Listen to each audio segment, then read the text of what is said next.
In this episode, we're going to cover ownable branded content and what that means. And first of all, it really doesn't mean sticking your logo everywhere. That's awful. Please don't do that. Branded content covers many different areas and aspects, but for all intents and purposes, today we are just going to focus on video. Now, ownable branded content doesn't mean sticking your logo everywhere. And it also doesn't mean putting random shapes and stuff that you think your brand is. It takes decades to create a connection with a shape and your brand, a square or a squiggle. It takes absolutely decades to cement that in people's consciousness. So that's not the way to do it. But funnily enough, it doesn't have to be a tangible thing. It can be a feeling that your branded content evokes. Now, whatever video content you produce, whether it's training videos, workshops, vlogs, educational content, valuetainment type of content, whatever it is, that content needs to be impactful, engaging, and ownable. Now, we know that video is fantastic for evoking emotional engagement and building strong brand advocacy. You only need to look at some of the most successful brands of the last couple of years, like this one. And I think videos like that really do go to validate the point of a feeling or an emotion. Here are 7 ways to make your content more impactful with brand touchpoints. Now, you may not be familiar with Lexicons or Lexicons. To be honest, I'm not actually sure about the pronunciation. I think it's a lexicon. Here are a few examples of what I mean when I say Lexicons. See if you get the idea. Hey, it's Andrew Huang. What's up, everybody? Peter McKinnon here. How's it going, bros, mate? What's up, beautiful people? It's your homegirl, Miss Shameless. Let's get undone. Now, let me be clear, you absolutely do not need to create a lexicon for your brand. But if you do feel comfortable doing it, you absolutely should do it. It makes your brand instantly more recognizable. It creates a bond and a connection with the viewer and the brand very, very quickly. If I play these sounds, I guarantee you will know the brand.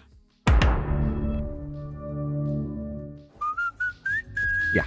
No points for guessing those. They're pretty easy. Now, those are brand examples, but there are plenty of individuals that do audio branding and logo branding themselves. A good example is Gary Vee. Everybody's seen how Gary Vee has his audio sound.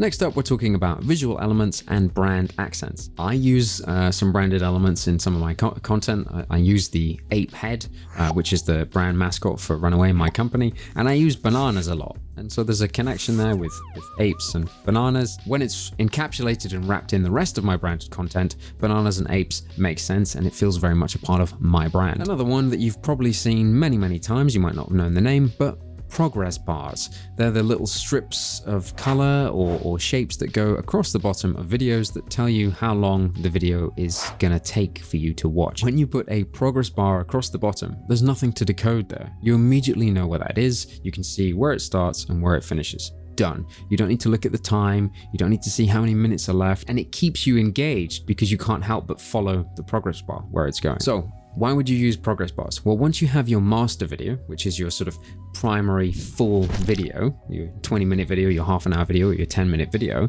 that will sit on, say, YouTube or Vimeo or wherever, you then want to splice that up into smaller chunks of content, so teaser pieces of content or micro content. You want to create micro pieces of content because then you can share it on ephemeral or short-form video platforms like Instagram or TikTok. You can certainly be more creative with it, and you can create an interesting one. I've done videos on it before, how to create them.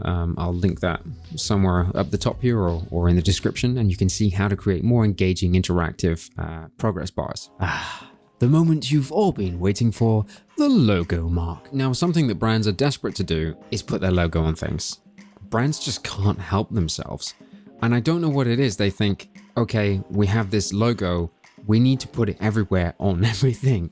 And one of the most common things I do, I think it's probably the most common thing, is me trying to de-escalate clients from overusing their logo. So how do you place your logo on your content? Well, very simply, it needs to be pretty small. It needs to take up around about 5% of your screen real estate. okay, take 10% if you like, but ideally 5 to 10 is sort of a sweet spot. Now, one of the things you can do is, yes, you can stick it on and it can be throughout the entire video, or you can do something called a logo bump. So at the beginning of your video, your logo comes in, bumps, and it just sits in the corner and it calls attention to it, and then it disappears. And then it comes back again towards the end of the video. And finally, one you may already be doing, but it's an extra way to add additional brand touch points, and that's captions. So many people subtitle their videos, but what a lot of people do is they literally transcribe their videos. But you can have a little bit more fun with it if you're doing subtitles. You can add in extra information. So for instance, if I say, hey, I'm Rory and I'm awesome, we might want to put some contrary information in there that's probably very accurate. So you can put additional information in there. Those are my 7, was it 7 or 5? I think it was 7. Those are my, why do I need to show 7? Everybody knows what 7 is. Those were my ways of creating branded content that's a little bit more ownable, a little bit more unique to you and your brand. So thanks for watching, and I will see you in the next video. Over and out. Over and out.